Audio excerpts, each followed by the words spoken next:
Podcast with your hosts, Steve Hale, blah, Christelle, blah, and Ron Milts, double blah. All right, everybody, and welcome back to the Nerdlife Crisis Podcast. Here with your host today, Chris Thayer, Steve Hale, and I'm Ron Milts. All right, guys. Well, we took up basically most of September off. we missed you though. We did. But you know what? We're back after a long hiatus, which seems to be the only time we come back after a long hiatus anymore. Yeah. I had a listener the other day that I ran into that was like, "Yeah, you guys are like, you're not really as regular as you used to be," and I'm like, "Well, we're trying, but we're waiting for those sponsors to kick in with the money." Yes. You know, to we'll get there. Now that summer's over, and you know. I'm all about recording more, you know, but it's just like sometimes you're busy, and right now it's like we've all been busy, you know. Yeah, you know, when you're 40-something-year-old nerds with families that you have to take care of, you know. That shit gets in the way. Like, let's be honest, dude. It really does. I'm like, when are you guys going to become fucking self-sufficient? Exactly. Right? Because I got some living still to do, and like wiping your ass is getting old. Like, right? I hear it all day long. My pants hurt, my legs hurt. I'm only 4. Butt. Yeah, you know, it's like somebody come wipe my butt. You know, we had God, what was it? Our fantasy football draft probably about a month ago here. Oh, I know what it is. Yeah, yes. no. So one of my buddies was here with his son. Like everybody brought their kids and they were playing, and his son was upstairs in our upstairs bathroom, and we hear, "Dad, and he's like, "What?" He goes, "I need you to wipe my ass." Dude, He literally said, "I need you to wipe my ass." That's awesome. At least mine don't say wipe my ass, but it is wipe my butt. And it was like the whole room like fell apart with like laughter at that. Normally I'll look across the hallway and there's a little butt sticking out of the door. And I'm like, God, we gotta push through this, son.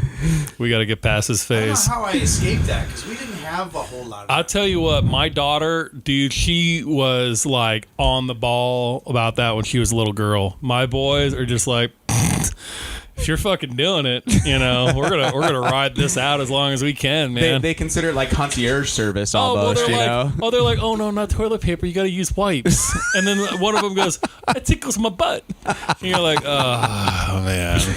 Yeah, Elena got into the wipes for a while, and I'm like, you're gonna clog up all my toilets with these things. Well, you got to get the flushable wipes. Even those, it's like thick as freaking. And I have all low flush toilets, so it's like, baby. It's already like vacuum sucking down your poop as it is. Like now you're gonna clog it up with like, you know, the world's, you know, either thick, like it's this combination, Steve, because like my wife's the princess in the pee, and so she wipes like she's got like a 90-year-old man with fucking hemorrhoids. So it's like the thickest toilet paper you've ever wiped with. You know what's crazy is like Jen and I have been together for like 21 years, right? We've been married for like 17, and we've never discussed like ass wiping habits. Like you guys are in that part of your relationship that we haven't ascended to yet. I'm not proud of that. Like that's not. I had to have that talk with the girl. You know, our plumbing's jacked because of our tree out front. Yeah. And I had to like have a heart-to-heart, especially with the little one. I'm like, honey, 3 squares. That's all you get is 3 squares. 3 squares? Like 3 squares. What are you in a disaster relief I gotta tell you, man. Like, I don't even like to think of my wife taking a crap, right? and the reason why, and I'm gonna get real graphic here, is like you're going down on the woman, dude. You know how far your tongue is from the asshole, and you don't want to. We all know that we've hit that spot once or twice, and you don't want to think about them dropping a fucking big old deuce, dude. You just have to like pretend that like that just doesn't happen. Rainbows come out. Yeah, you know. Yeah, I like that. Just like a rainbow. I want you to know you've completely ruined everything for me sex-wise now. Yeah. It's bad enough that I got to think of my child's head coming out of the other side, much less, you know. Yeah, luckily my boys lucked out, dude. They were C-section babies. So, technically Ronald Andrew was too, but it's still, I have the visual in my head. I've watched too many videos of children being born. Dude, have you ever seen a fucking, what do they call it? The cut? Yeah, the episiotomy. Yeah. Holy shit, dude. Our listeners are not enjoying this right now. Dude, you know how I know that? YouTube that. I'm not enjoying this right now. Right now, my taint is tingling. Right? I'm like, Did you say your taint is tinkling? It's tingling, not tinkling. So yeah, man. So it's been a busy month since our last recording. I think we recorded like middle of August middle of September. Well, I got to tell you, man, my boys just started public school, dude. Yeah, same here. And now my boys have been in daycare for like the last couple of years, and they've had other kids, who go to school. So we've kind of run that like bringing, Sickness. disease home. Let me goddamn tell you, dude, since they have started school, it has been almost like nonstop cycle of like a stomach flu that just ruined.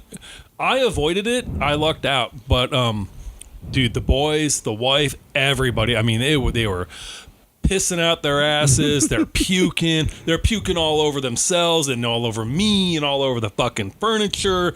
I mean, they're...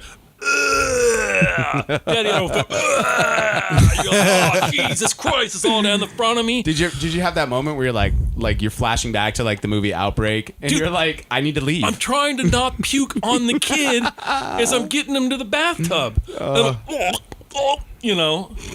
Oh, do you think our listeners are enjoying that? Our listeners are not enjoying this either. September, I'm glad we didn't even try to put anything together because it just wasn't going to happen. I was like, I'm going to bring, and Chris is very frail, and he'll get it. It'll just it'll ride on my shirt, and I'll just jump over to him, and he'll fucking get it, and then he'll be like, oh, we were all so sick, and I'll be like sitting there rolling my eyes like, dude, oh shit, you're that was around my two fault. of them. I'm around 200 of them. Yeah, but they're teenagers, dude. It don't matter. Yeah. I don't know, man. They're gross, I dude. feel like the wife's around the teenagers all the time. And it's like Ronald Andrew, though, like the first 6 weeks of school, like he got a cold a couple weeks ago. And it was like the cough. We got the cough at this house. So it was like, I didn't catch it, but she did and he did. And it was like the two of them. I felt like I fucking moved in with a bunch of emphysema patients here. And it was like that kind of dry cough that goes on all night long. Oh, yeah. And I slept downstairs for like 6 nights because I'm like, one, I'm not getting that. Two, I can't sleep in the room with none of you because it's the worst. You know, I can't even be upstairs because you're both so loud. Okay. There's not enough music on my iPod to keep me from fucking zoning out. Yeah, it totally sucked, man. I was like, so September has been adventurous. Yeah. But it's been rough. No, I agree. And especially like this last couple weeks, Chris and I, we've been super busy with the comic books. So that's been coming along. Yeah, well, we got our first. I mean, this is we sort of like moved past. We've been doing everything piecemeal, and so it's like now is our first big order, like legit order, like we're business pilks now. Like we just ordered like $30,000 worth of merchandise, So it's like. Does that mean he's gonna bring my button maker back soon? Yeah, I think we were just talking about that. You want that back? Yeah, I got somebody else waiting in line to use it now. Oh, well, you do it. I would have brought it. Yeah. I forgot. I always forget to hit you up about it. Where's his button maker, Chris? Button maker, dude. Sitting on my garage floor. All right. So in the box. but yeah, man. So we got our stuff in, and it came in from our printer, and they're like the nicest people on the planet. We went through Korea, so the Kim Jong family is printing up our stuff. I can only imagine in some factory. It's the country's only fucking income. Yes, is that one printing company? Your fucking comic. Yeah. Well, we got it through the blockade. I'm pretty sure what happened was because all the boxes were damaged. I think that all of our comic books were in that ICBM that Kim Jong-un launched a few weeks ago, and it just landed in the ocean. Yeah. But it didn't make it all the way to California like it was supposed to. But well, this is sounds legit. Listen, this is a gun-free zone. It's also a nuclear-free zone. So I'm okay with that. Yeah, so, But we got the order came in and the boxes were trash, dude. Yeah. It looked like they had and it was funny because I walked into the warehouse to check it out because they called and they were very concerned. They're like, we need to open all these boxes together, and I'm like, cool. And so I get there and it's like I see Inland Blue Comics, and it looks like they've been at like a punk show. They're like like completely smashed and destroyed. Oh, man. All the IDW stuff on the right. The image stuff behind everybody else's boxes, perfect. Our boxes, it's like I'm all fucking really like it's bad enough that we're like this small startup company, but why's my shit got to be fucked up, Yeah. And so we opened it up. The first box we opened, it was trash, and I was like. I had that look, and I was like, but I was fine. I'm like, you guys are like, no matter what, the printers were like, we're gonna take care of it. And I'm like, cool. So then the funny part is loading up all of these boxes of comic books into my XB. So literally my XB is like jam packed full of sparks on the road. Like he's all, you didn't bring a truck? I'm all, no, it'll all fit in the XB. It's got good shocks, so it'll be fine. Yeah, my friend who used to own IE Comics out there in Hemet. Right. There were several times he had to go down there to pick up his books, and it was like, same thing. Like just, I mean, packed that fucking car with books, you know? It was funny because I was talking to somebody and they're like, oh, where are you going? I'm like, I'm coming back from Compton. And they're like, and of course, and the minute you say that, everybody's like, what? Well, no, I was at a Korean warehouse out there. Right. And they're like, I'm so confused. You're at a Korean warehouse in Compton? I'm like, I know it's not as cool as it sounds, but yes. Right. But the best part was when I pulled off the freeway and I'm driving behind this truck, and the guy that's driving this truck had been like super aggressive on the freeway. We get off the freeway and I'm still behind him, and he makes the right turn, and he fucking just like ramrods this curb. And then as he's making the left turn, he like ramrods another curb, and I'm like, dude, this guy needs to go wherever he's going because he's freaking me out. Right. He was going to the same place I was going, of course. And so he gets out, and the minute he gets out, he rolls down his window, and he's yelling some Korean shit at the guy, and as mad as I've ever seen a man in my life. Like, and the other guy's like, he's like, I could just tell he's like telling him, calm down, like Korean, calm down, you know. And the guy's like, and then the guy walks over to me, and he's the guy I've been talking to on the phone, and he's like, yeah, that guy's he's an asshole. And I'm like, well, yeah, he drives like an asshole. And I was like, yeah, man, I'm shocked. Most of the in retrospect, I'm all, no wonder our boxes were all fucked up, right? Because this guy over here is hitting every curb on every turn on the way over. Mr. Toad's Wild Delivery Service, what? Yes, Mr. Who's Wild Ride. So, but anyways, but yeah, so we got all of our books, dude, and the cool thing is we've got our 5th book is basically done. Yeah. So we did pre-orders on 4, which is funny because we were just signing those and getting those shipped out tonight at the last 2 cons, and then we'll have pre-orders ready for 5. We go to LA Con at the end of the month. So that's cool. Yeah, man, it's like moving on up, you know. Dude, that's right, 29 days. Kamikaze's coming up here this month, huh? It is. Yeah. It is. It's right here at the end of the month, so we're pretty excited about that. But and what have you been up to, Steve? Well, let's see. Beginning of September, I hiked Zion for about 4 days. Nice. In Utah. That was pretty epic. I was blown away by that, dude. Beautiful. Absolutely beautiful. Yeah, and I got to tell you, dude, this is like an international spot. Okay. Mm-hmm. I probably heard more accents and languages there than any trip I've ever taken to Disneyland. Okay. And the French women and the women from Ireland, they love me. That's a fucking fact. Yep. They wanted to take it's like they'd never fucking seen anything like me.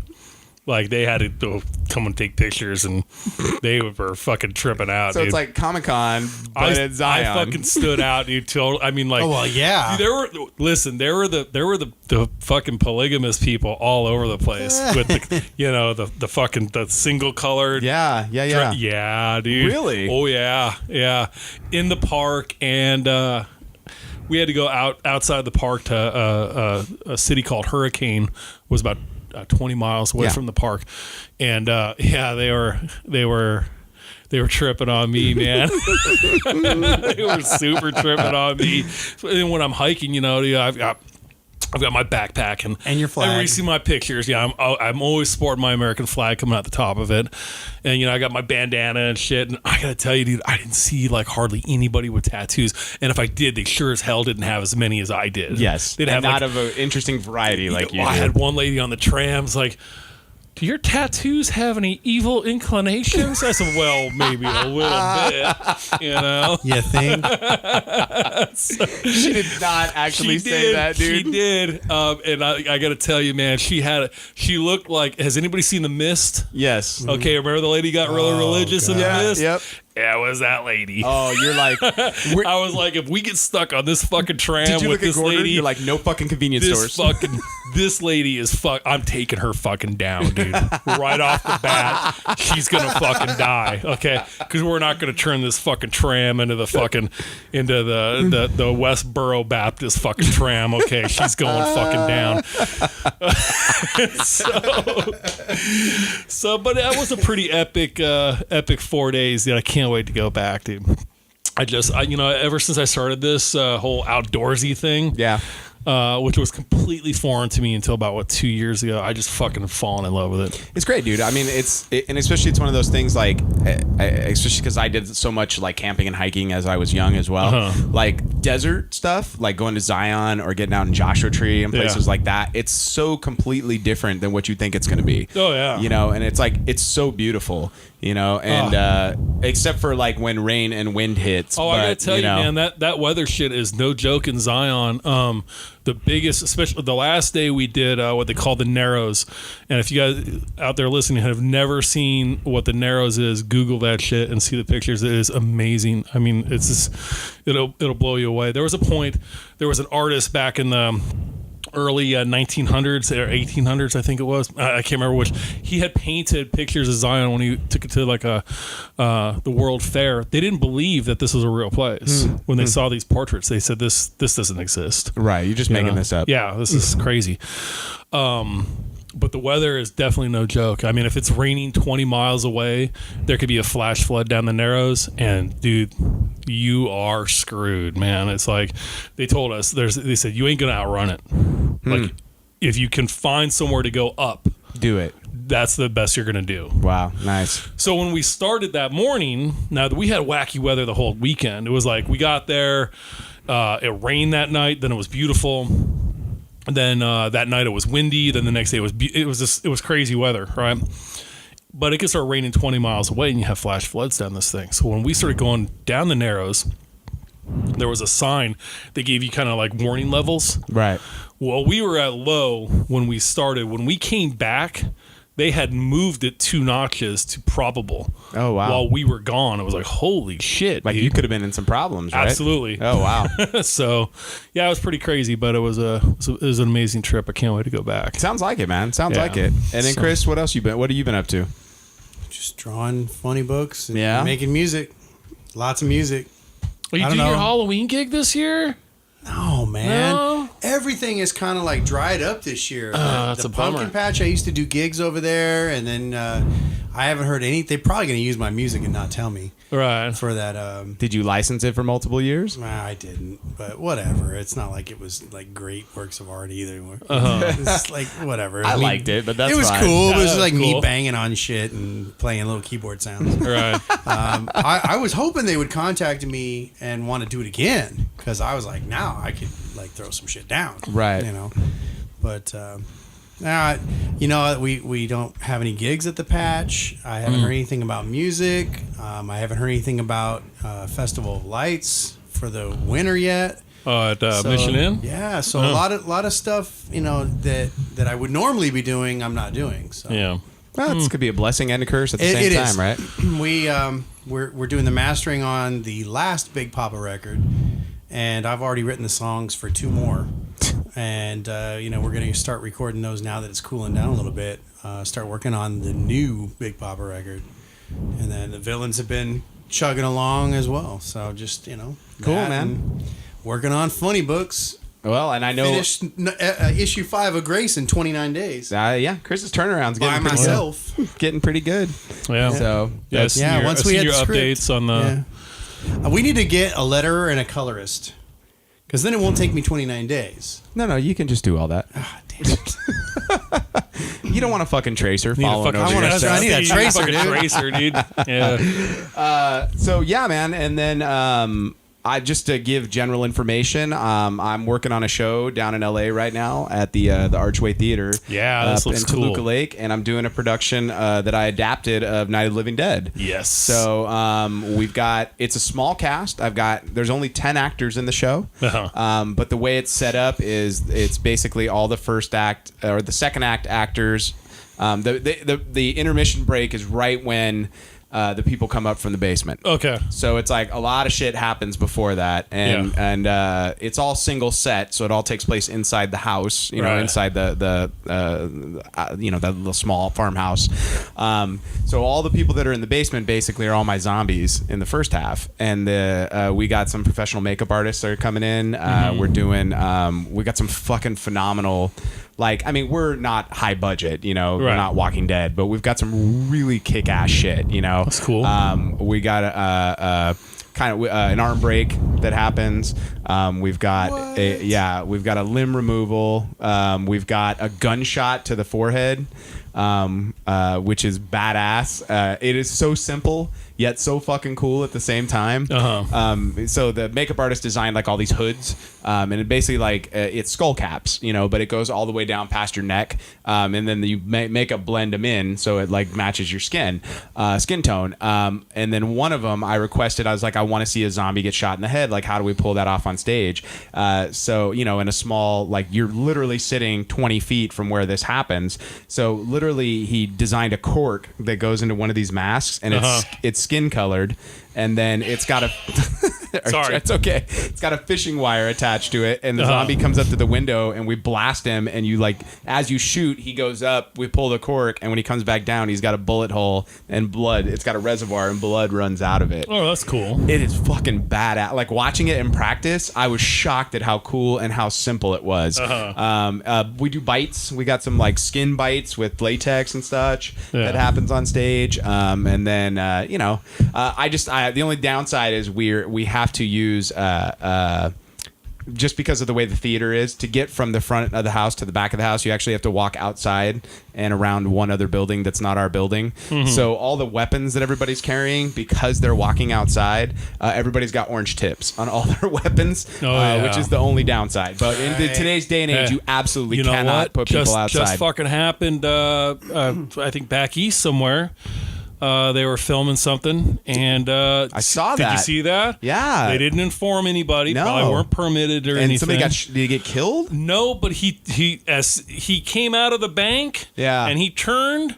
And let me tell you, that cop let off a round. He didn't hit him. Right. But he's goddamn lucky, man. Shot at that guy, Holy shit, so dude. we're going, we basically, so like our shotgun has a red, we're using a shotgun instead of a rifle. Yeah. Which is fine. It's just because it's cool because the actors like it because they can pump it, and then, it has a cool effect. It's like in, you ever watch Lost, right? Oh, yeah. Everybody just kept pumping every shotgun. Or fucking every Glock. Yeah. Fucking, Well, I literally had a note at the end of rehearsal, and I was like, have anybody in this room ever shot a shotgun before? And they're like, no. And I'm like, okay. No way. None of them. That's crazy. No, but here's the best part. I was like, so, okay, first off, it's limited on the amount of rounds it holds. Like, and second off, you just pump it once and shoot. Like, you don't have to pump it once you've pumped it, it's loaded.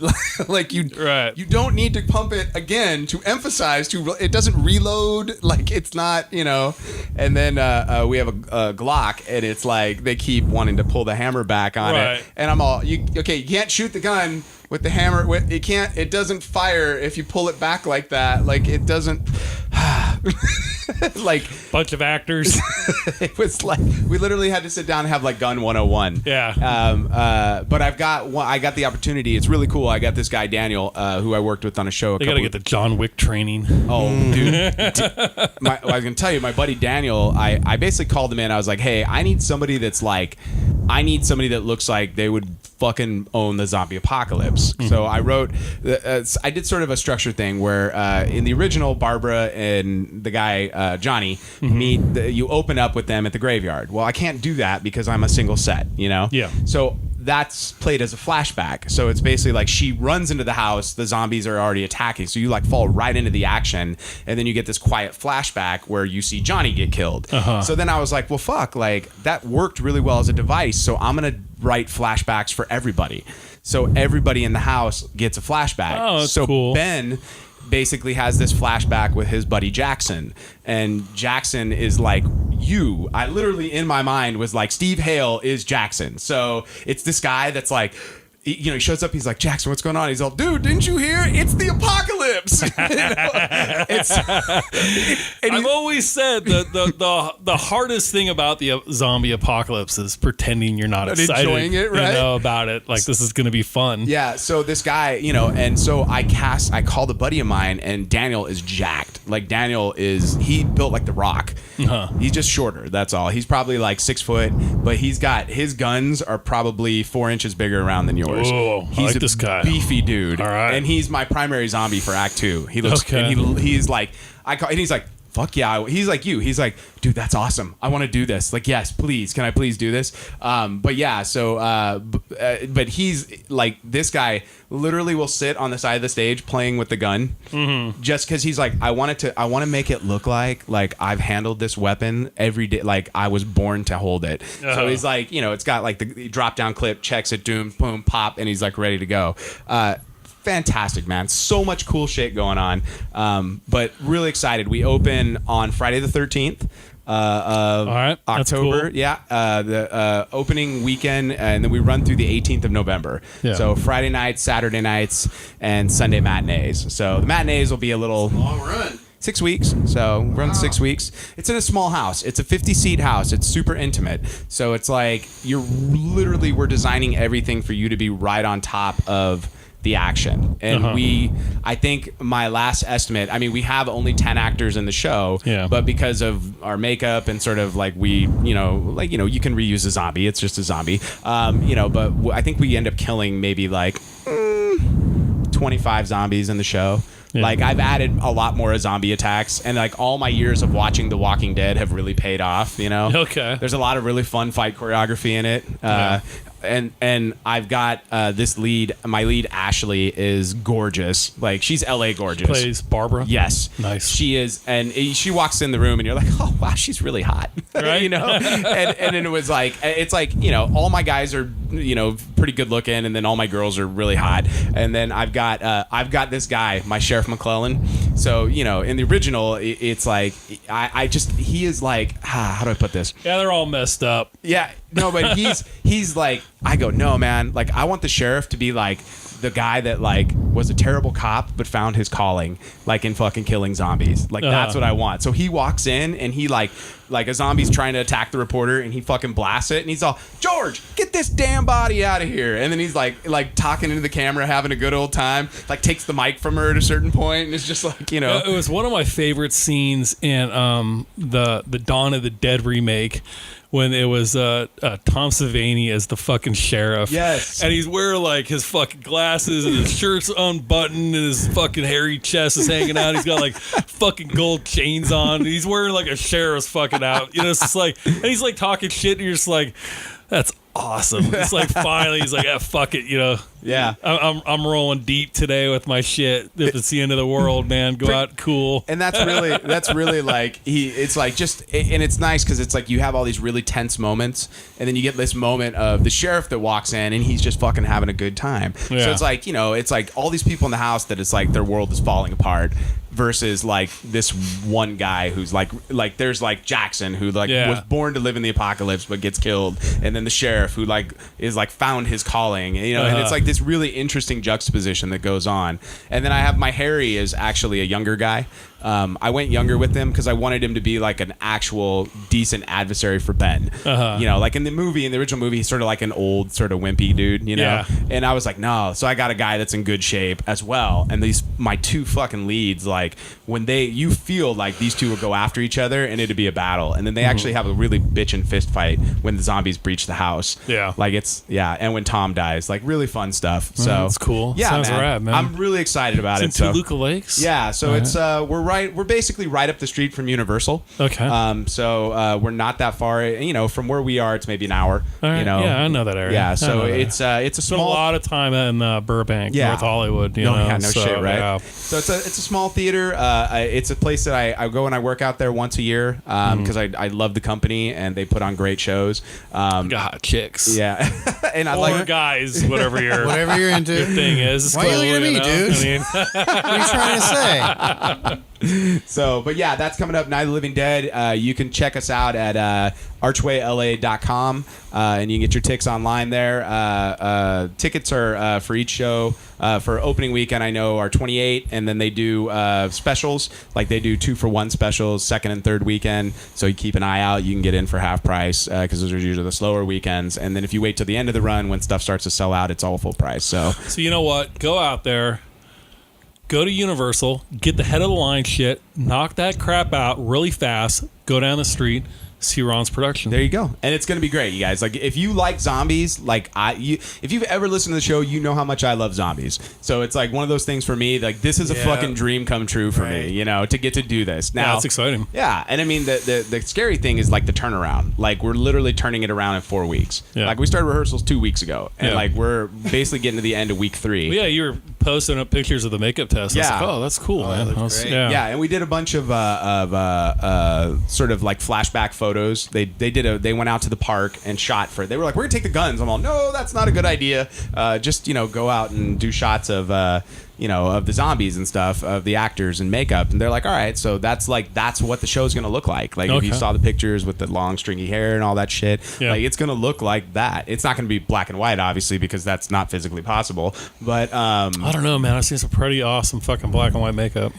Yeah, not in the space we're doing it in. Yeah. Like, it's like, it's not possible. The light's not. But one of the things we are gonna do is we're using like area light. Like, we have lamps and shit that are gonna help light the stage, so it creates these really fucking heavy shadows. Right. It looks bitchin'. Like, once again, super excited about it. Check it out. Night of the Living Dead, adapted and directed by yours truly. Cool. So and then Steve, you were just in Houston, weren't you? I was. Yep. Tell us all about that, man. Went out there with about 4 other friends of mine. My good dear friend Sophia put this whole thing together. We went out there for some Hurricane Harvey relief. What we were doing was pretty much they call it a muck and gut. We go into some of these houses that were under about 15 feet of water and rip out their drywall and their insulation and floor and the roof, and you get it prepped for you got to scrub the mold down and get it prepped to be sprayed with like a chemical agent that'll kill this crap, but it just kind of goes, these days of social media and this and that, you see a lot of people talking a lot of shit. Hate to say it, but it's like, put your money where your mouth is. I don't hate to say it at all. I've been feeling that for the last month. So we found some pretty cheap airline tickets on Spirit Airline, which we've talked about Spirit before. Whoa, white knuckled. Man, get a couple of lawn chairs and some fucking some truck tie downs, and you're on a plane. And we are fucking in the air, man. Wow. Did you get to were you at the? Did you fly to LAX? I flew out of LAX. Awesome. So you saw the goats and like everything in there. I was standing in the back of the plane, holding the rail. Right. I was right next to the fucking stacks of chickens and shit. You ever see the Golden Child when he goes to fucking Nepal? Yes. And the stewardess is like smoking and she's like beating the dust out of the pillow and shit. It was like that. It was pretty. For me, it's always romancing the stone. It's like Joan Webb, Cartagena. Right. Like, it's Indiana Jones. But we got organized with a group called All Hands Volunteers, and I got to tell you, man, check this fucking group out. If you got $10, send them $10. This organization it was like run by kids, and like not in a bad way. I mean, I met a kid who was 22 years old, had been out there for 4 weeks, and planned on staying for another 2. And they were all about it, dude. They were working for sure, man. And they were really into this, and I was super impressed by this organization. I'll do it again. Nice. Absolutely, as soon as I can put something together, because they're there long term. They said we're going to be here as long as it's going to take. Well, and they're going to be there not a while. only are they there, they're in Florida. They're also down in Puerto Rico now. They've done some other. Oh crap. Oh, there was a list of it. There was a couple of spots. What was the association or the company or the nonprofit? What was it called again? All Hands. And and you can make a donation to them online? Yeah, you can make a donation if you want to make a donation of money, or if you want to make a donation of like sending them tools. Let me tell you, they could use that. There was one point I wish I had brought my own tools. Oh wow! Because I was like, and they had stuff, but it was like they were at so many different locations. It was like, we were Spirit didn't ask you to bring tools in case the plane broke down, because they did for us. They were like, on my ticket, it was like bring a wrench out on the wing, fucking with safety straps. It's like bring a wrench and a roll of duct tape. Why? What is? I'm sorry, those zip ties holding that window. You're supposed to have bungee cords. That's regulation. But so some people don't feel comfortable sending money. Hey, fucking buy them a fucking hammer. Right. They've got even an Amazon wish list. Nice. We stayed at a church out there. You didn't burst into flames when you walked in? I did not, but I got to tell you, who was like, are any of them evil? Evil inclinations. Well, I got to tell you what, dude, this place, and you've traveled abroad. Have you ever stayed at a hostel? I have. Okay, so this was definitely a hostile environment. Not hostile, but hostile. A lot of young people, very good looking. Oh, it's one of those. In the rules, they said we were not allowed to bang in the dorms, but if you wanted to go maybe 100 yards outside, I was just fine, and I'm pretty sure that's what they were doing. Really? So they worked hard, and I think they were playing hard too. I think somebody was hard. Bless their young hearts, man. I mean, but then I'm fucking 43-year-old. 6 foot, 210-pound guy sleeping on top of a fucking bunk bed designed for a 10-year-old, maybe. So I was like, they couldn't get a brother the bottom bunk. The bottom bunks were fucking prime real estate. The fucking vets had bottom bunks. Oh, okay. They turned bottom bunk into fucking bunkers, dude. Like you could tell these guys were, like I said, they've been there for a while. Right. They've been there for weeks. So they had like whole bungee cord system set up with like they obviously flew on Spirit Airlines to get there and stuff like that, But like I met one girl there. Her and her sister had been backpacking around, and they happened to be in Houston when it happened. Oh, wow. And they just fucking decided to stay, and got hooked up with the organization. They give you a place to sleep, and they give you a little bit to eat. All of the food that was brought into us daily was actually made by the church members and brought to us on a daily basis. Wow. Which was pretty cool. That's awesome, dude. One day we were out in the field, and they just all of a sudden you hear this crazy horn, and you look out there, and there's a Red Cross van, and they're passing out meals to whoever needs them. Oh, wow. So, but yeah, we saw some pretty intense damage, dude. Yeah, it's like these people lost everything. You don't hear about it. Like Texas is forgotten at this point in the mainstream. It's like right after was Florida, and then after that was Puerto Rico, and then Mexico was hit with the fucking earthquake, and it's just like so much going on. But I got to tell you, Texas is they're bucking up. Because at first we were like, we didn't really see anything, and but they, we'd ask them. They said, oh, these streets were lined with crap, but they're moving. Like we were there our last day that we were working. FEMA was out there, man, with their fucking, because basically you'd take all this trash to the end of your property and right there on the street, and then a FEMA truck will come by with some fucking bulldozer shit and scoop that garbage up and take it off. I feel like they're just waiting for shit to do. Like FEMA? No. Like, what do they do when there's nothing going on? Like the rest of the year? I think there's always something going on. Well, I mean, maybe. You send them to a fucking tornado alley when they're doing their thing, or it's after like that, firefighters. When you're at the Rialto firehouse. could use some help. Like that's in Rialto. Yeah, have you ever been there? It's like no,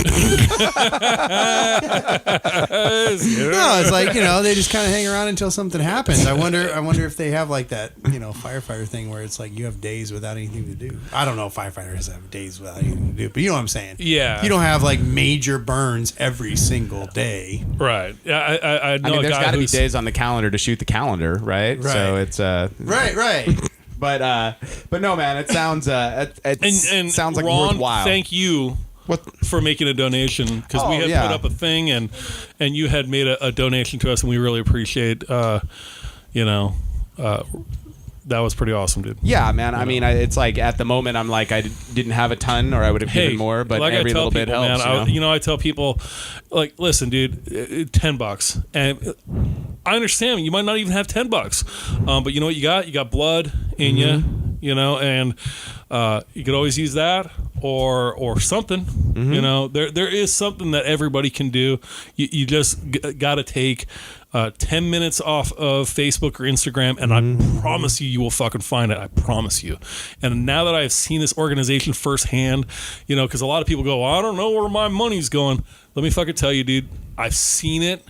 I've seen what these guys are doing. And plus, you know, it's like, people got to eat. Somebody's got to wash their socks. Right. You know what I mean? There were people who were coming there and picking up the volunteers' laundry and taking it back to their own homes, washing it, drying it, folding it, and bringing baskets back to them. Wow. You know, because there was nothing on site. We were at a church. Right. You know, they had some facilities there for us, but they didn't have, like, we had showers, but they didn't have, like, you know, washers and dryers and stuff like that. And it's like, who wants to buy that right now when that money can be going towards other things, fucking a pair of pliers or something, you know? Right. You know, check it out, guys. Not you guys, but you guys out there listening, do something. Just do something, dude. One more time, what's the group? All Hands. All Hands. Yeah. Well, allhands.org or something. You know, I always get lost in there. You could find it real quick. This is definitely not a normal episode for us because we've all had like a lot going on. So we just wanted to talk about all this shit, and especially this. This was important. You know what, guys? No, absolutely, dude. And you know what? In the next couple of weeks, we're going to see some really awesome stuff on both movies, and TV coming up. We're going to have a lot of stuff to talk about. Right. Here. We've got some stuff to talk about still, but we've got Blade Runner coming out in I'm just a couple days. excited about this. I don't know about the rest of the world, but I don't fucking care because most of them didn't get Blade Runner in the first fucking place. I'm stoked, dude. I can't wait. I am ready for the world's slowest sci-fi action. Since 2001. There will be a lot of shots of Ryan Gosling looking out a car window that flies, and some music, and I'll see a lot of shots of like a car flying. Everything's gonna be like wet and looks like it has jaundice. Yes. It's gonna be great. Yes. Yeah, I can't wait. I just want to see the shot where Harrison Ford punches him. Oh, I hope that's in the movie too. Oh, man, I can't wait. I just hope Rutger Hauer accidentally shows up and creates another monologue that's like one of the fucking best things on film ever. So he just shows up out of nowhere and he's like, you know, I've seen things. You're like, oh, Rutger Hauer's back, you know. But we got that coming up. We got Justice League is just 6 weeks out. Yeah. Star Wars, which weirdly, wait, what is this? Strange. I hear there's a movie about. I think it's like the 8th installment in this movie or something in the too. Stars. Okay, it's supposed to be this year, right? Is anybody else 2017. Is anybody else tripping the fuck out that we have not got a trailer for a Super movie strange, that comes out in dude. December? It's really weird. It's October 4th. This is October, November. That's like 2 months. We're 8 weeks. No, we're a little more. It's like we're 10 weeks away, and in 10 weeks we're gonna have The Last Jedi. All I know is motherfucking Thor has been promoting since like January. Oh, that movie looks great, dude. Yeah, but that's been promoting for like 8 months. I know, but it looks great. But how do you not have a Star Wars trailer? That's what I'm saying. Yeah. When the standard is we're putting it out way ahead. But is it weird? Because I find it odd because on this podcast specifically, we have all bitched and complained that, God damn it, I don't want to see any more in the trailer. But then a part of me now is a little worried. I'm like, dude, is it maybe movie? Disney and Lucasfilm is listening to our podcast? Maybe. It's probably Kathleen They said, Kennedy. listen, these motherfuckers might be on to something here. She's like, we need to fire this Godzilla asshole, and then we're gonna fire the fucking Lego guys as well. Because Chris didn't like that movie. I think that's what's happening. Like, legit. They came out. They already had their Force Friday, which all the new toys came out. Sure. You know, and it really kind of just only introduced like really one new character. That was the revamp of the Imperial Guard. The red guy looks like a with a penis head. It's not good. Somebody put that up. And you were complaining about the Apple Trooper. Yeah. Some of these designs are janky as fuck, dude. So. It feels like they're almost trying too hard. Well, they just tried too hard. It just didn't work out. Didn't you feel like the designs in Rogue One were fantastic? You're like, I love everything in this movie looks awesome. Yeah, to me the looks felt like it belonged in the line. That's not fair, though. You're drawing off of stuff that was of that time period that we already have seen. Okay, but wait. But then why, we're going to move ahead in time, and it's like they're still trying to draw off the same things, but we end up with the Apple Troopers. I personally think the Apple Troopers are dope. I like them. You're like in the minority. I sir. think they're cool. It's sleek. It's updating the technology. It's so funny, dude. Those were so hot in the club when they first came out, and now it's like they've almost been fucking shelved, and everybody's gone back to their original like stormtrooper costumes and shit. Dude, wear that Apple shit proudly. You'll see a guy here or there who will wear the Apple Trooper outfit, but for the most part, dude, that's funny. Back to their fucking stormtroopers. Really? Yeah. Why do you think that is?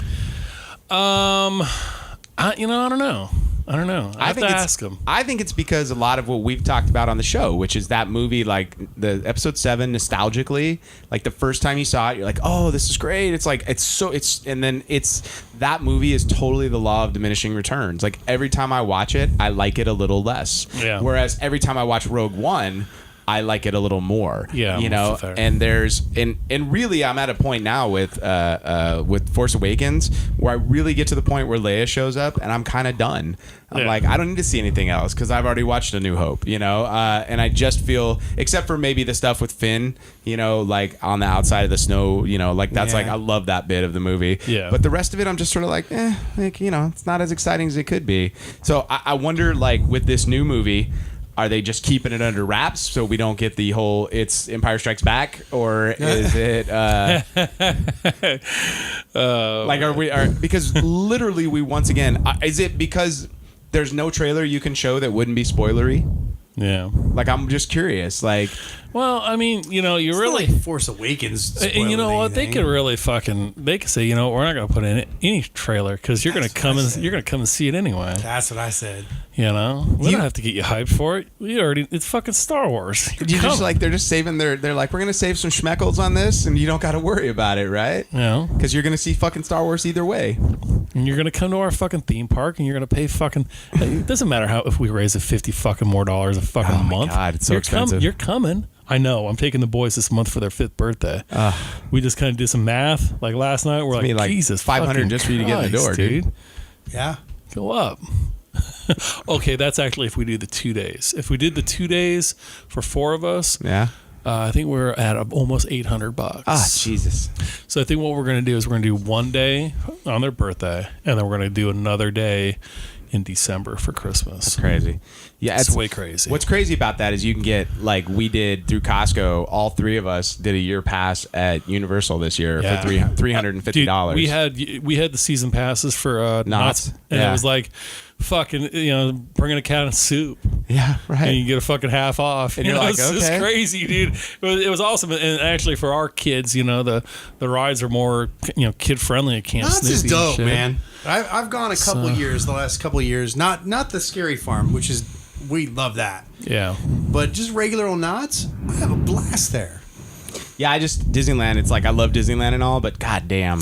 I could also it ain't worth it. I could also go through Knott's Berry Farm with my fucking arms spread out, and I have to fucking catch fucking 25 assholes within 5 feet of me. Well, that shit's only going to get worse when Star Wars Land opens. Crazy. And I'm like, I desperately want to go to Star Wars Land, but dude, the lines are going to be ridiculous. Oh, it's like the Guardians ride. People waited 6 hours to get on that goddamn ride, and it's the same goddamn ride. They just put some new pictures up, some new dressing. And it wasn't even a good ride to begin with. Right? I never liked it. I liked the Tower of Terror. I liked waiting in line. Sure, that was cool. I liked seeing all that looked like people had just disappeared and shit. That was kind of cool. I would argue that a ride like the Tower of Terror comes at that same time, like when Indiana Jones came out. Like the Indiana Jones ride is really not that good of a ride either. Fuck no, it's awesome. Are you kidding me? It's just the bump ride. It's just like it's not that good of a ride, but I you love guys are everything else old around as it. Fuck, dude, that ride is awesome. It's just kind of boring. It's like I sure am in this truck. That's. You know what? That ride reminds me of the drive to Anaheim. That's pretty much what it is. It reminds me of driving with my sister. Yeah, I mean, that's just me driving it all the time. And it's not a big deal. And it's always bugged me the fact that they got like low rent Indiana Jones replacement. Like because Harrison Ford wasn't apparently available. Like he was shooting a movie when they were putting it together. And I'm put a new one in. Yeah, exactly. You could have put a new fucking animatronic version of Indy in forever ago that looks like Indy. Need to update that a little bit. You think? Yeah. I think they should put Shia LaBeouf in and have Mutt in there as well. Come on. Dude, I know you guys. I would love to see him take over as Indy. Maybe before he went completely nuts. I don't even care. I really want him to fucking go away. I tried to give him a pass back when fucking Fury came out. Yeah. But his last antics over this last year, I'm fucking like, girl, don't go away mad.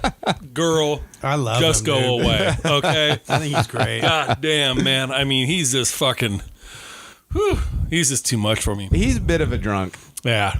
I think he's great. I think he's a bit of a drunk. I loved him in Fury. Thought that Fury was a great movie. I thought he was great in the movie. You know, I was tripped out that dude fucking knocked out Bane. Yeah, right. Dude knocked out Mad Max. Well, I think they were both fucking drunk and fighting each other. Yeah, but like you look at him and he looks like he can't be Tom like Hardy. Yeah, but not Tom Hardy. Like first off, Tom Hardy's only like my height. He's like 5'9". Yeah, he just looks bigger on film. Right. But Shia LaBeouf looks like he's like 5'4", 120 pounds, soaking wet, holding a brick. You know, but he's like one of them wiry bitches that like, you know, you just like. You knocked out Tom Hardy? Well, plus, when you're fucking drunk and you're fucking coked out, let me tell you, a lot of fucking... Dude, there was some fucking great... That was some greatness right there. That was video. great. You gotta admit. That video was fucking something else, dude. I mean, and I love that it was shot with a green screen. That was fucking meme paradise. Dude, that was 4 months of bliss. I mean, it really was, dude. Know? I couldn't get enough of it. Fucking that's too much. I haven't heard of that for a while now. Yeah, but it ain't in 2015 no more. That's all I'm saying. Yeah, it don't matter to me. It's still priceless. I will say this: I did watch that new Transformers movie finally. Oh, fuck, dude! These the Marky Mark ones are terrible. Like, what were you thinking? I just, man, I like the motherfucker that's still watching that Fear the Walking Dead. I haven't watched this last one. But, like, I did watch the first Marky Mark one, and I was just like... What the fuck? What? You are going fucking... I mean... I don't know why anybody likes these movies. You were going off the fucking rails with this fucking storyline, dude, with this fucking medieval fucking Knights of the Round Table bullshit. Like, can't we just have these fucking cool robots blowing each other's fucking heads off? No, it's not enough, dude. We gotta take it through time travel and shit. You lost. Don't forget about the Transformer that killed Hitler. Like, very important. What? Is that in the last? Is that in the most recent? I see. Totally is. Like, it's so like, and dude, I'm watching this movie. I'm like, dude, Anthony Hopkins is in this movie. Was it because he needed a payday? Hitler had the fucking spear of destiny, and then the Transformer fucking came, and then like Hellboy was coming out of the fucking portal. I mean, just like you fucking stop. Have you seen the shots of the new Hellboy, by the way? No, I have not. Looks just like Ron Perlman, man. Well, I mean, I think that's more because they were so on the point with the way the Hellboy looked in the comics to the movie, you know. But it does. Kinda. Yeah. It does. But it's like, because it's David Harbour, the dude from Stranger Things, the sheriff. Yeah. And he looks fantastic. Like, I'm not gonna lie. Like the makeup. Why didn't they just give it to Perlman? So dude is 63 years old. He's just done. I think he's just done, dude. Yeah. I think he would have done another one, but I think at the same time, I think it's like those the last one didn't make the money they thought it was going to make, and so they got. I think it's just crazy because I thought it was so good. Dude. The Golden Army was great. Dude. Oh my god, dude. Visually it was amazing. Couldn't get enough of that fucking movie. Dude. I just don't know that. I mean, I think Guillermo del Toro probably would like, I want a bigger budget or da da da da da. Yeah. You know, I know he was trying to get that shit made for like a decade, right? And it was like just not going to happen. So there was one year he came out of Comic-Con when they were doing Pacific Rim. Yeah. And before the Pacific Rim panel started, he goes, I have a question, you know, in his little Guillermo del Toro voice. And he's like, would you guys rather see, you know, and it was like that horror movie that he made. The Scarlet whatever Manor. Whatever that. And he's like, would you rather see that in the audience? And he said, would you rather see Hellboy 3? And dude, the fucking room went nuts for Hellboy 3. And it was like, he's like, see, I told them, they don't listen. You know, so... But he always is in the middle of projects that fucking then they fall apart at the last, like. I think he's a dude that signs up for everything. Yeah. And then eventually just like, hopefully something gets made. He's fucking eating and he's drinking and he's really excited and he's like, fuck yeah, let's do it.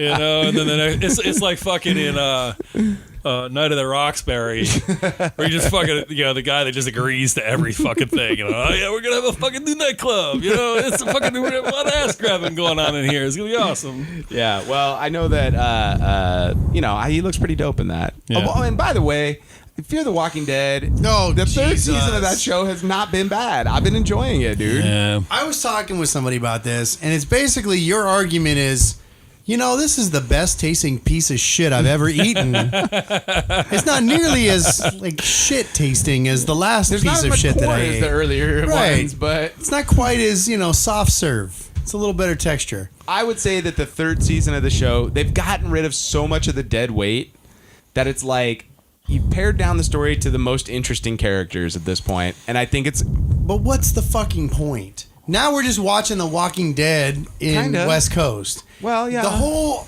idea of this show was to show us what we couldn't see on the other show. We wanted the beginning. I can't see Mexicans on the other show. I can see a lot of them on this show. You saw a bunch of them in the first season. Well, but they all went away. And might I say, if I could add to that once you are a zombie long enough, you don't really notice race anymore. No, you don't. No, they're all just kind of rotten carcasses. That's what we need. Just a bunch of rotten carcasses Right. wandering around that I get to shoot in the fucking head. Steve is like fantasizing about the apocalypse again. Gonna be awesome. No, man, like the kickoff of the third season it's been good, dude. Like I've been enjoying it. We're 4 episodes in. It's been enjoyable. It's got a story.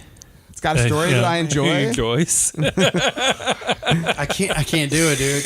I tried. How many episodes is it in right now? It's like the 12th episode of the third. It's 4 past the break where you got to the break and then you stop. Okay. Where they killed the dude that owned the ranch. Yeah. So it's like they've continued the story on from there. All right. Yeah. So it's like the people down at the dam and they're owning the dam with their water supply has come into play because the people at the ranch, their wells running dry. Oh, okay. So they're like trading, But then fucking stupidity reigns again on that show because only in the fact that they have all these cattle that are dying. Mm-hmm. All these cattle are dying. So their answer is to fucking shoot them all in the middle of the field somewhere. And I'm like, you're on a ranch. Bring them all back to the ranch and then fucking process the meat. Into beef jerky at the bare minimum. Like, do you think you have food forever?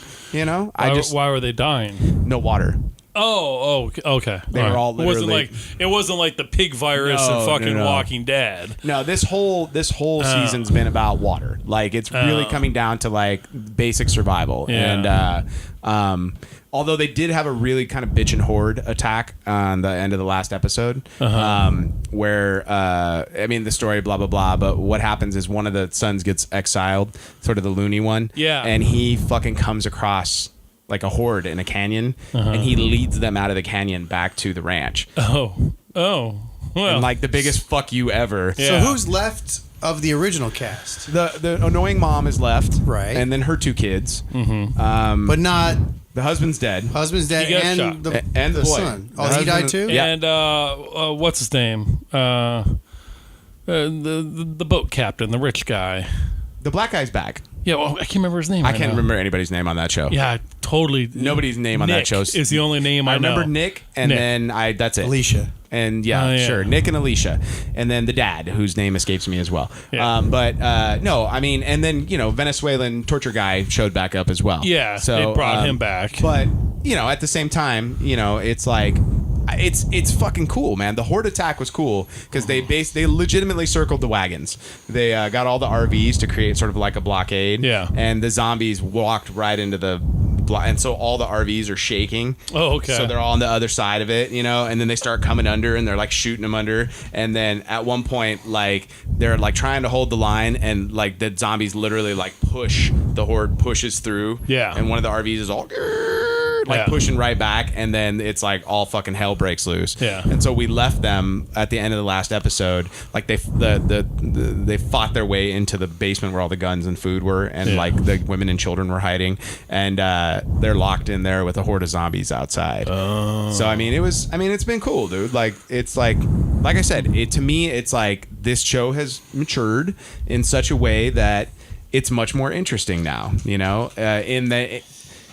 It's not as bombastic as Walking Dead is right now. So I love Walking Dead, but All Out War is like the first. Like I did not love last season as much as I wanted to, because I want this season that's coming up. Right. So Well, you're a reader, so you know what's coming. yeah, Last season was the preamble. yeah, it was the punishment. Like they basically punished me for the better part of a season with Negan, which I love Negan. But I mean, after fucking hear that hip hoppity song in the basement ever again, I'm gonna lose my goddamn mind. That is the best song ever, dude. But we're on easy street. Oh, dude, don't. Just, dude, you give me like instant headache. I get Forrest Whitaker eye when I hear it now. You know. I really wish I had that on my phone. Oh, dude, I hate you so much. Don't pull it up. If you pull it up, I'm gonna kick you in the balls. All right, but don't let your dreams be dreams. Thank you, Sean. But yeah, man, like I look. All I'm saying is Fear the Walking Dead. If this had been the first season of Fear the Walking Dead, I think we all would like the show more. I don't fucking know, man. Listen, I have a massive problem with the lead actress. I don't know her name right now. I'm sorry. Just because of the her mom, because of her stupidity. She sucks, and she's gotten a lot of people killed, and I just don't like her. I don't like her acting either. I kind of think that we're watching the story of the bad guys. They're the bad guys. I think the entire point of this is like this is not a good group of people. In any way, shape, or form. I mean, everywhere that they've gone, they have, and Rick is just as goddamn bad. I got to tell you, these fuckers are worse though. Like the Walking Dead group is worse. They are the the kiss of fucking death, man. You see them coming, zombie apocalypse, man. Go fight zombies. They're like Angela Lansbury on Murder, She Wrote. Yeah, fuck that fucking lady. Dying. That fucking lady came around, dude. Yeah, exactly. Somebody's fucking dying, dude. And how does she never get arrested, by the way? Like, it's always holy like... shit, you've been around 96 fucking murders. Right? That's fucking, that's a little weird.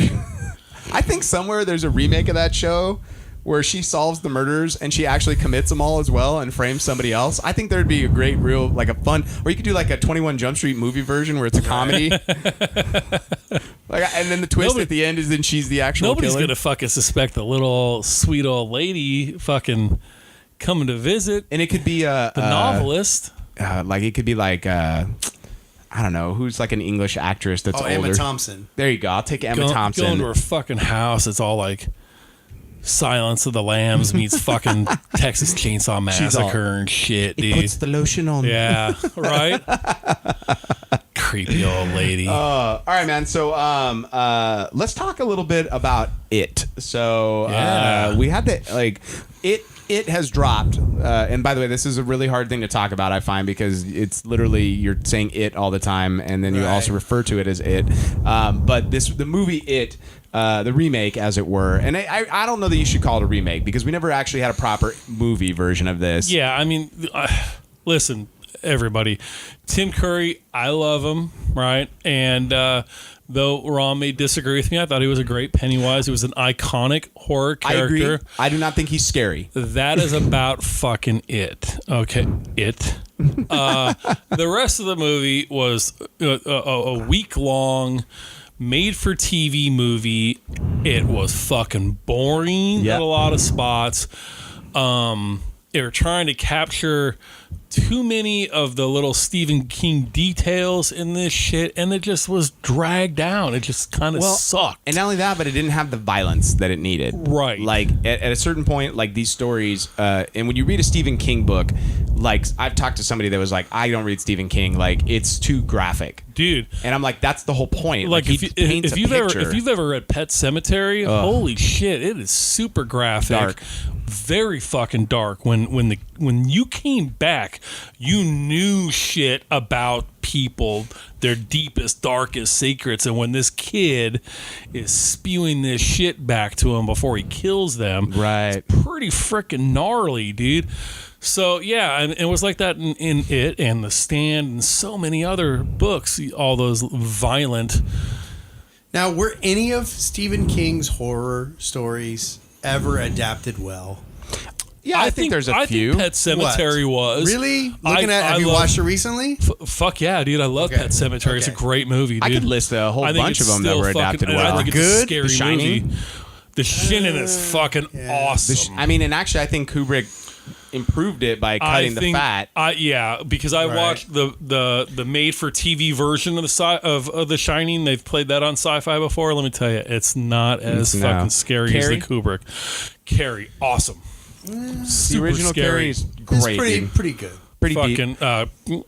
Cujo, dude. Cujo's great. I mean, the only thing that you it lost. doesn't hold The only up, thing that you though. lost, it was the description from the dog's perspective that was in the book. You know, you can't really capture that in the movie, or at least they couldn't then. Maybe they could now, but I thought it was cool. It was a fucking big scary dog, dude. I mean, there's been some really good Stephen King adaptations. There's been some terrible ones too. Well, that's kind of my point. You know? He's also got like a wide breadth of writing. So like you got to take The Green Mile into consideration. Of course. That's why I said Shawshank horror. Redemption. But if you're just getting into horror, Dude, Stand by Me. Hey, fucking, it's not a super horror movie, but Misery, dude, super psychological Right? thriller. I would call that a awesome horror. movie. I would call that a horror I mean, film. let's be honest, Yeah. dude. Put Kathy Bates on the map. Yeah. That movie right there. I'll give on you the map. that one. Misery's the only one you would give us. Cujo, come on. Shining though, not even I'll The give Shining. you The Shining. Fuck, dude, that's like But one of the best Kubrick. movies ever made. That's Kubrick. Carrie, not Carrie. I'm sorry, Christine. Yeah. Christine was awesome. You think that holds up? I think it's still a great movie. I think it's a good movie, but listen, dude, listen. You're talking to fucking somebody here who has seen countless hours of horror movies, everything from your Bride of Frankenstein stuff to super extreme grindhouse shit, right? So when we want to talk about scary, it's like, well, let me tell you. What do you want scary, and I'll find you a fucking film. No, now, I get that. Is this a cool movie during the 31 Days of Halloween on fucking AMC? Absolutely. Yeah, I would I would watch agree it. with that. Sure. It's a whole lot better than some of the crap you're seeing on Sci-Fi Channel. Well, fucking I That's Sharknado. a low bar right there. No, you know what, dude? Like, they have an opportunity, and this is what pisses me off about fucking Sci-Fi Channel, is that they have a fucking opportunity to possibly make some fucking cool shit, Right. and instead they fucking choose to go fucking crap, dude. They do, and almost it's like without question. It's like intentional crap, right? Like they're like. One of the great things about fucking like cheesy B-rate movies is that they weren't not trying to make a B-rate movie. They were really trying to put something cool together, and it just fell short for a million different reasons. They are intentionally making bad movies, and they fucking suck, man. Like, oh, let's get every fucking B-rate actor we can get, C-rate actor, and stuff them in fucking Sharknado 6 or... That just sucks, man. Like, try better, dude. Give us something better, man. Yep. I know that there's fucking scripts out there. I know that there's fucking directors. Ron knows what I'm fucking talking about. I know exactly what you're talking about. There's a ton of untapped fucking talent out there, and instead they give us crap, dude, and it's very frustrating. And they do it intentionally because it's designed to make money. Yeah. And I mean, they're not really worried about, like... longevity. No. They're just designed to make money. Mm-hmm. Okay, going through my list of Stephen King movies, quality ones. I would say, and just horror, I would say Misery, The Shining, Pet Sematary is fantastic, The Mist. I think The Mist is fucking great. Mist fuck is yeah, cool, Mist is but I don't awesome. know if the execution on it is that great. The Mist is awesome. It didn't really, like, I wasn't impressed with it. I would say Cujo is good. I really enjoyed it. Yeah, I fucking love Cujo, dude. Cujo's cool weak, dude. Carrie. I'll give you Carrie. Needful Things, I think, is a fucking great Needful movie. Things is cool. Great book, too. Yeah, I think it's like, I think with Needful Things, though, it's kind of like more like a PG-13 Stephen King. Like, if you watch it now, like, it's not super bloody or horrible. I also am a big fan of Firestarter. I think that movie's really good. But you really think it holds up? Yeah, I do. I would say The Running Man, which was based on a short story. I don't know, man, that one. You're talking about the Arnold Schwarzenegger, right? Man. Get the fuck out of here. Oh no, I'm sorry. I'm thinking of that movie's terrible. No, Running Man is cool. I'm thinking of what's the other one? Oh crap, dude! It was like the beginning of the internet. God, there is nothing cool about that Running Man. The Running Man's Running dope, Man dude. was It's awesome, not dope. dude. It's terrible. I would also It say does not hold up. I disagree. Lawnmower Man. No, that that's one, not good. He had his name pulled off that. Because it was terrible. You know, it wasn't even the story. It was fucking rewrote it into whatever they wanted. Yeah. Apt Pupil, if you've never seen all that. right. Very good movie. But Not that was a horror legit movie. film. Yeah, but that's still Some of fucking these Stephen great King. Stephen- Yeah, but that's not really a I think- horror movie. No, I would disagree because they I'd kill say fucking people one in of it. the worst So. Sleepwalkers. Oh, well, hold on. Let me get With through the the cat rest of the good people? ones. Not good. Yeah, that one's not good. Children of the Corn, the first movie. one. Great movie. Only the first one. Does it hold Scary. up though? Oh, fucking yeah, dude, Malachi. it's so great. Yeah. Bunch of fucking crazy fucking. Not the story, the film. Yeah, the film is great, dude. The movie, The Cell. So, Jennifer. That was a trip, man. That one was pretty wild. So I mean, there's a lot of good movies, and then the bad. There's a lot of bad as well. So I mean, like, I'm a big fan of Maximum Overdrive, and especially since that one's. I know one of the one, like when I was a kid, that came out when I was at about fucking 7th grade. I'm friends with the guy that's awesome. one of the leads in that. So, and John... He's like, Emilio! So cool. Yeah, but it's like, it does not hold up as well as it could. No, it's a good, fun movie, but it's not great. I would say 1408 was not great for me as well. I didn't see that, but I own it. That's the Jim Carrey one, wasn't it? Yeah. No. That was... Oh, no, fucking... come on, Johnny Depp. Was it Johnny Depp? It was Johnny Depp and Sam Jackson. So, I thought it was Jim Carrey, dude. It's not Jim Carrey. Sleepwalkers is the god-awfulest that one's worst. terrible. With Saw the that two in the fucking cat drive-in, people. Yeah.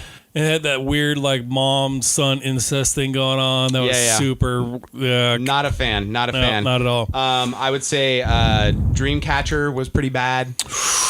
Had some graphic fucking scenes in it, though. I'll give it that much, but it wasn't very fucking good. But that's part of the problem is the technology was not... And this is what I was trying to get at earlier.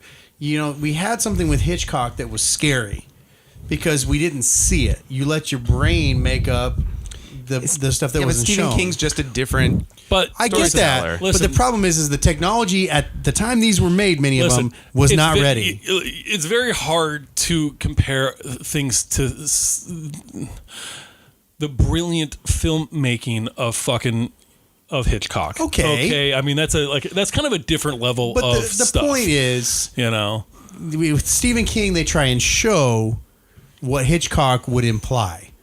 And in trying to show it, the technology and the makeup effects were not there. Well, they could do it now. They were at maybe. The time, but now when we see all this shit in high definition, high res fucking world that we live in, let me tell you, man, I could give you some fucking movies that were made 10 years ago that fucking don't hold up to your TV that you have today. Right. Okay, I don't know. We talked about it before, man. You watch fucking Men in Black 2.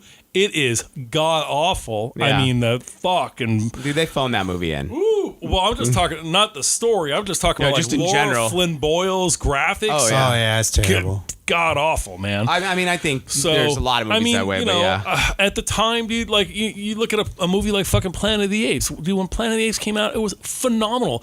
That movie fucking started careers with those fucking makeup jobs. I would say that movie's still phenomenal. And it's still phenomenal, but man, you look at those fucking makeup jobs today on your fucking HD TV, and let me tell you, they don't look very fucking good. You can definitely see the mask work. But they're not meant to. They didn't even fucking realize that technology was gonna fucking be. You know what I mean? I mean, but that's my point. It's really kind of hard to fucking say, oh, that movie sucks now. Well, fuck, give me my old TV and my pan and scan back, and it fucking look awesome again. You know? Like, you forget watching shit on like a 19-inch color TV and how it looked. Like, shit like that. Fucking looked awesome. That's an excuse, guys. These were on big screens. These were on movie screens. You're trying to fucking compare fucking technology that was like, it's like space age shit compared to what they were fucking working with then. Agreed. But that's the point, is it doesn't hold up to today's standards. Well, let me tell you, today's standards aren't fucking very good either. Actually, today's standards are probably fucking worse than they were then. Right. Well, you know, today's standards are fucking lazy. Well, I would agree in some instances, yeah. And I would say, like, the problem is everybody's trying to sell. It really just comes down to money at the end of the day. Like, they've always been about money, but now it's like way worse. And every movie has to be a fucking summer blockbuster, and it doesn't even fucking matter what time of the year it is. Or we're not interested in telling a story. We're interested in building a universe. You know, it's like we're gonna shoehorn Dr. Jekyll into the Mummy. You know, because we want to build a universe. You know. Yeah. By the way, saw that. Terrible. Fucking terrible. That. Yeah. Just unwatchable bad. Before it was out, it was going to be terrible. It was unwatchably bad. God's of Egypt shit, dude. But retarded. Like, I will give you an example, like The Dark Tower that just came out. Yeah. I enjoyed the movie for what it was, but they took a book that's inherently violent and inherently like about this one character, and they switched who the character was going to be about. They made it about the kid, and they basically turned it into like a young adult novel about this kid who meets the gunslinger. And it's like, that's never what the story was about. And you took away like all of the things that like really like made the movie and the book cool, you know? And it's like, And not that it was all completely gone. It just wasn't as interesting, you know. Right. You're like, this is like it's like, you know, when you see like a reflection in a mirror of a shadow. It's like that's how and off you're it also was. talking about a fucking like how many books were in that? 7. Seven Well, technically fucking 8, books. so 8 books. It was a fucking monumental fucking story. They tried to squeeze into this fucking 90 minutes. Yeah, you know, we've talked about it before. It had done some sort of like HBO fucking deal. Yeah. Where it could still keep the graphicness of it. Well, you know what's funny? And the detail, and you have the time to build this world. Right. But no, let's go the easy fucking round. Well, I was gonna say what's funny is kind of at the end of the day, as I was sitting in the movie theater watching it, I'm like, I get it. Westworld already fucking did this. Yep. Westworld did what this should have done 5 years ago. Beat him to the punch. Right. Like, you took a Western. It had all of these, like the book even has, like, the music cues that Westworld uses. You know, the idea of, like, songs that are out of place and time. It's all through the Gunslinger books. Like, Hey Jude is, like, a big song that shows up again and fucking again. And it's like... it just, that sort of broke my heart because I'm like, in a way, because I'm like, the books that I love, I'm never going to see these books as a movie, a proper adaptation. It's never going to happen in my lifetime, you know? Somebody might take a crack at it in the next 20 years, but I doubt it. I severely doubt it, you know? It's sort of like the Fantastic Four. Like, I've thrown in the towel in the Fantastic Four. I'm never going to see a good Fantastic Four movie. But I kind of felt that way about it. I never thought like I'd get a proper version of it, and then this movie came out, and I really, really feel like, first off, they did a good job with it. I don't think it's especially scary. I think it's a good horror movie in that it's tense. Like, I'm watching tension. Okay. But part of it is there's something lost in this specific story because, you know, these kids are all like, I know the kids are all going to survive. You know, they survived this half of the story, like as kids. So I never felt at any moment like peril for them, which I think is problematic, like when you're doing a horror film. So I think that's the first issue. But I thought all of the way it was presented, like, there were some moments that I was like, dude, this is dope. Like, they did a really good job with this. The stuff when they go into the house, you know, and they confront it in the house, you know, not when they're down below, but like inside the house when all the apparitions and everything, you know, like all that shit worked great, you know. The interaction between the kids, like I totally bought into the interaction between the kids, you know. They touch. And see, to me, that's the most important part of a movie is this fucking believable? Yes, it was very. And am I feeling this, man? It was. Stranger Things did us all a great favor by like doing the groundwork and like showing what, you know, 10 and 9 and 12-year-old kids act like, you know. It's like, to me, that's real. That reminds me of being 10. Like, I fucking buy into that because as a male, like these 4 male characters, like those kids, I'm like, that was me. Yep, absolutely. That was completely me in every way, shape. I see their bedrooms and I go, that was my room. Yeah. I had that. Those sheets. I had those sheets. Fuck, dude. You know, I had those same Christmas lights strung up around my room and shit. Yeah. I had a bike just like that. We cruised the fucking streets like that. Right. You know? And it, to me, it's like, we're going to get there with Stranger Things because the kids are going to age. But with it, it's like you get the 12-year-old version of that where suddenly it's like all these kids talk shit to each other. Yeah. When their parents aren't around, of course, you know, you started cursing the minute your parents weren't around. Absolutely. About 6th or 7th grade, you're like, I could say fuck and it's great, you know. Motherfucker, 2-ball bitch. That was my thing. You know, you discovered cursing and it was like, I remember the first time I cursed around my mom was after we lost a football game, like in overtime, and we got robbed of the championship when I was playing Pee Wee football, and I was walking to the car and I was like, that's fucking bullshit, Mom. I was livid. And she stopped and she's like, I know you're getting older, but I need you to calm down, and you can't talk like that. And I'm all, I had a fucking Christmas story moment, dude, where like I knocked some shit off, and I was like, fuck. Holy shit, dude, was it on, man? It was like on in the middle of fucking SeaWorld. I'm getting my ass beat. Wait. Hold on real quick. I just remembered something. Okay. We have a story that we need to hear from Steve. We're gonna so make sure you didn't forget. We're not going to do that tonight, though, are we? That's like a special thing, dude. I got to get amped up for that one, I think we owe, after the shit talk at the beginning of the episode, I think we owe the listeners that story. So I don't know, man. Steve's checking I think his we're going to clock. have to come back next week for for that fucking story, dude. Well, back to it. So like buying into these characters, it's like me at 12, dude. Like, and especially because like the girl shows up, you know, and she's like, it's like the whole concept of like all these boys have this immediate crush on this girl because it's like the first cute girl they've all ever really spent time with, you know? Yeah. And it's like, I remember that as well. Oh, you know? absolutely, and dude. And it's like, especially when all your friends. I remember her fucking name. Right? So do I. I'm not going to bring it up on the podcast because that's weird at 40. Totally. But And I know somebody is out there listening, so I ain't saying shit, dude. But that moment of like you all, and it's funny because it's like I feel like some people don't get that aspect. I'm like, you don't get what it was like to be that person Dude, at 12. you know what, man? I really feel like, and this is why I love that my boys hang out with your boy and our friend Dave and Sophia's daughter, Madison, our other friend Brian, his son Oli. You know, like we're creating that group now because so many fucking kids these days just like they don't go out and play. They just stay in their fucking homes. Yeah. And they don't like interact like we did growing up. You know? And it's like, it's nice because it's like making the effort to get that I cruise the built streets, in, you know? dude. Like just going to the store or something or the mall, and I don't see the pack of kids on the bikes or skateboards going down the street to some adventure. Where are they? Where are these kids? I don't think parents let their kids out anymore. That's terrible. That's terrible. You got an older kid. Tell me all about it. There ain't no kids in our neighborhood. That's the problem. We gotta thin out the Georgies.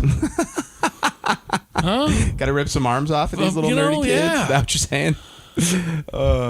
Now, did you see they had the It experience down in L.A. at that old house? I did, and I heard it was just fucking like forget getting in type of thing. Yeah. It's just fucking. I know a couple of people that worked it, and they said it was phenomenal. But there really? was one. There's this great picture that somebody took of like 45-year-old Georgie with one arm holding a red balloon, and it was like. Did you see like the weekend they released the movie of fucking people going out and fucking tying red balloons next to fucking Creepy, drains dude. and shit? Creepy. Super fucking creepy, man. Steve, you had the best meme ever, which was the flood victims and the guy standing in the when you buy the bootleg version of It. Oh yeah, I had to think about that for a second. It's like this kid standing out in a drain, like with his hat on backwards, and it's all they're in like the hood. That was the bootleg copy. that was a good one. That was cracking me up. Yeah. But yeah, man, this movie, and it's like to me, it taps into something, and then they avoided certain things that got heavy in the book, like they touch on it, like with the dad. You know how the dad basically was raping the girl. Yeah. Like, yeah. They imply it very heavily, and there's a moment, but it's not as much as it in the book. And then they definitely, like, the moment at the end, right when they kill It, where they all have sex together, that weird moment in the book, like, it's gone. Like, and I have no problem with that. That always seemed like a weird moment to me in the book. So it was like, okay, like, all right. Okay, Stephen King. Although when you read about Stephen King and how he wrote some of this shit, like in the 70s, like my understanding with It is he basically went on a coke high for a weekend and he wrote the whole book in 3 days. Yeah. Wow. That's crazy. And he basically woke up at the end of the weekend and was like, I saw some pretty fucking wild pictures of him back in the day, dude. Yeah. But basically, like, he did like so much coke and basically was on a coke high for 3 days, and then he fell asleep like on Sunday night and woke up. He said he woke up like 2 days later and he had the manuscript sitting on his desk of the whole book. Yeah. And it's like, I don't know if I buy that.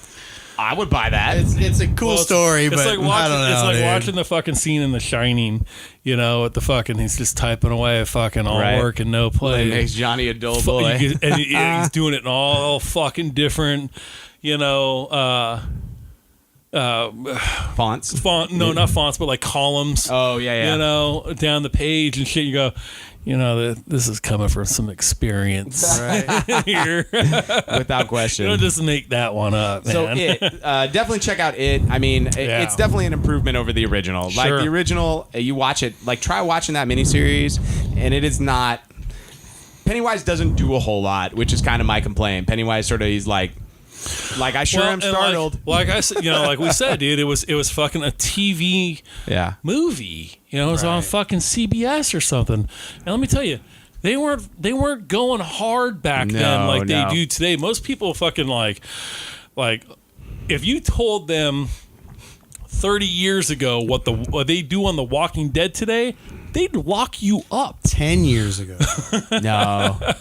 I think 10 years ago would have been fine, but when we were kids, you would never have seen something like that. No way. I don't dude, think you realize how much Walking Dead has pushed the boundaries forward from that first season. Dude, you never saw that. Hey, look at a show like fucking Breaking Bad. Can you imagine a show like that 30 years ago? What are they doing? They're making drugs. What?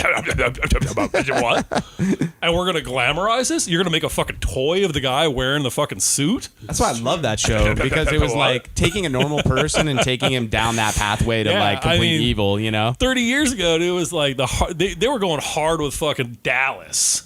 Right. That was rough shit. I love watching old reruns of stuff that used to be tough, like Wise Guy, Ken Wall, Wise Guy. Yeah. And you're like, this is so lame. Right. I watched The Sopranos for 9 seasons. I'm not impressed by this, Yeah. Right. So, but yeah, man, I to me and I'm looking forward to part 2. I think they've got some interesting problems because the book is laid out in such a way where there's all these flashbacks. Yeah. And they've literally pulled all the flashbacks and made a story of the younger kids, and now they got to make the story of the adults.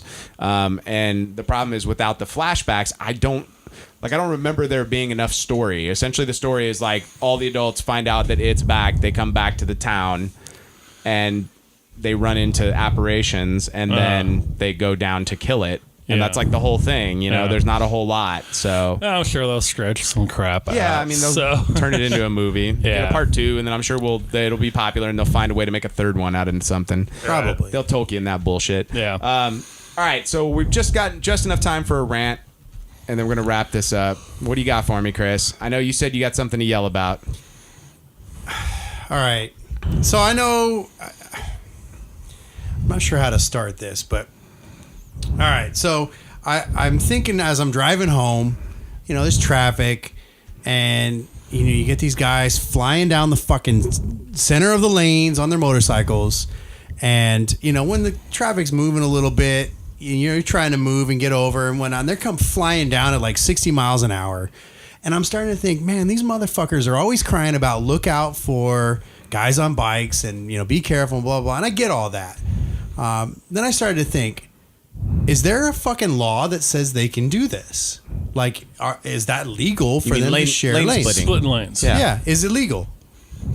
My understanding was they passed a law just recently that made lane splitting legal. What do you think? I'll tell you what.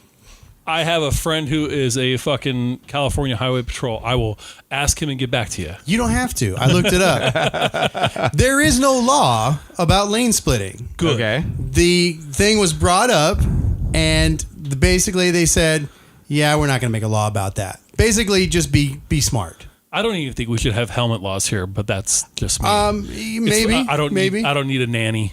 Maybe. So. But it kind of pissed me off. Why the fuck... we need a law one way or another. We don't need a law. It's either legal or it's not. And that's my gripe is what the fuck?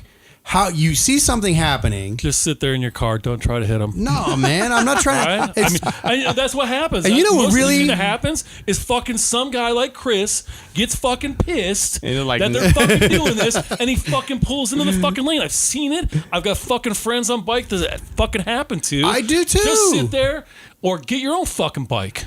I don't want a bike. You know what really bothers me about it? I don't know why. You. Though no, well that too. What was that? No. It does do that too. First off, I have legitimately had that happen to me in the last 24 hours. Me. Right? It's happened to me, dude. I'm just fucking sitting That's there. not even it. That's not even it. What the fucking shit was that, man? No, dude. Why the fuck should they be special? Do you want a lane split in your car? No, I don't want a lane split. I want them to fucking have to wait like every other asshole sitting in their car. That's the point of driving the motorcycle. Fuck them on their motorcycles. Shit, I don't understand why we just don't have a motorcycle lane. Agreed.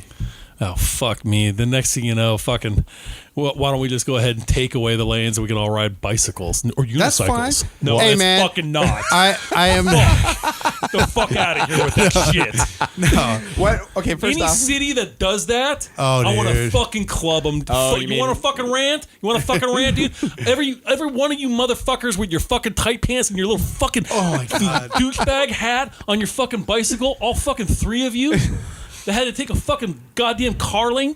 Get a fucking car. What the fuck is wrong with you? Fucking grow up. Be a fucking adult. Get a fucking car. See, I think Jesus we're agreeing fucking right now, Christ, dude. We're agreeing right Now, now. motorcycles, it's fucking motorized. Nah, it's fucking bullshit. okay, dude. Same thing. Hold on. So if I put like one of those little like self-driving but things on my bicycle, is that all right? Like it's all wee. Is that, What's I the need to know the line difference? of demarcation. Get the What's- fuck on the freeway and I'm you go. Do it. Okay. But I don't have a problem with fucking motorcycles splitting lanes. Look, You know what? It bugs the shit out of me. I don't have a problem with it either. I think most motorcycle guys are getting smart now in traffic and they're splitting the carpool. Is where I see them 90% of the time now. Isn't that Yeah, enough yeah, that they can drive in the motherfucking carpool? They're not a carpool. They're one asshole on a bike. You know what? They're already getting the Fucking freebie. carpools. It's fucking bullshit too. Yeah, but they're already Every time getting I see the special fucking fast treatment. track on the 91, fuck, I want to rip every one of them fucking cones out. And how they extended it too. Isn't that They fucking did. cute? They How they did. fucking took your fucking lane away, and fucking now you got to pay again. Fucking bullshit, dude.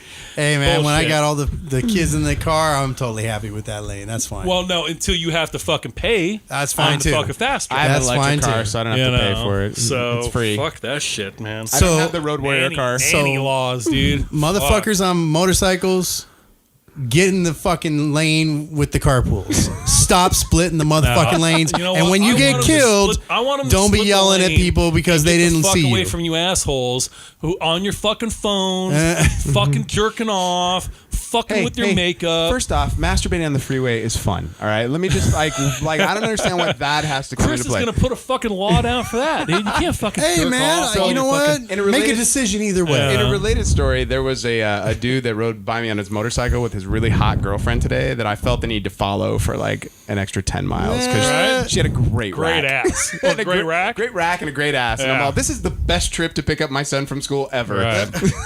So I mean, you know, hey, any of those guys, or when it's fucking stop traffic and they're fucking flying through at fucking 85 and 90 miles an hour, I'm like, brother, good on you, but good luck. yeah, we'll fucking see you on the other side, okay? Because Right. you ain't gonna last fucking long, and I don't have shit for them when they finally fucking dump it, dude.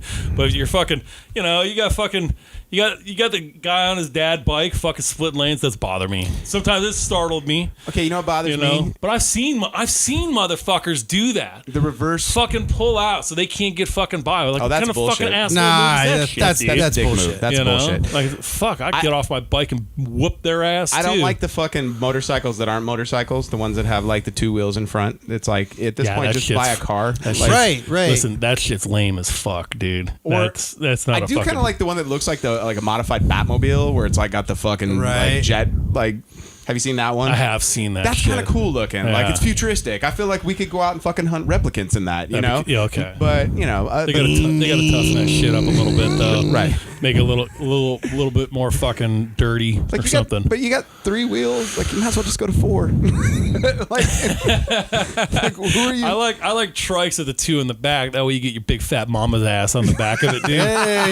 You know. But even that kind of makes sense, you know. But you put the 2 wheels in front, and you're like, look, I Yeah, get that those- you don't have to have a motorcycle license. Those things are fucking. Those things are not cool. They're fucking. No, you get when you pull up on that, like the real bikers, fucking, they'll laugh at you, dude. They're like, you're fucking lame. I think the other thing, if I'm gonna add to the Might rant, as well pull up on a Segway.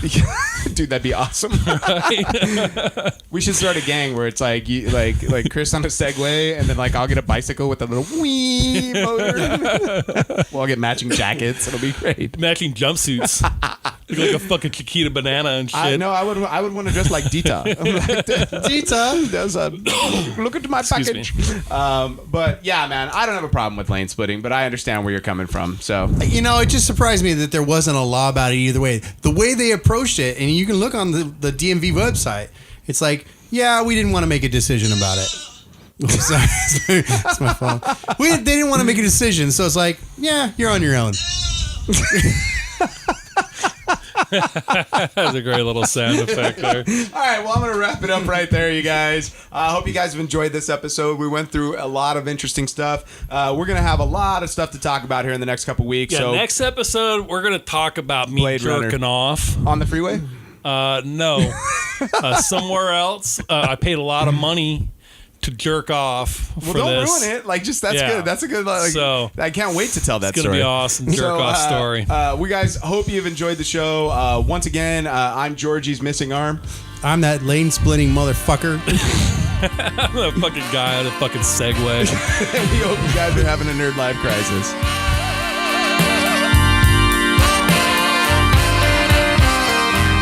Music for the Nerdlife Crisis podcast is provided by Big Papa and the TCB. All music available at bptcb.com or at iTunes. The Nerdlife Crisis is recorded at the Inland Blue Studios. Make sure to subscribe to the Nerdlife Crisis at iTunes and like us on Facebook and follow us on Instagram or Twitter at Nerdlife Crisis.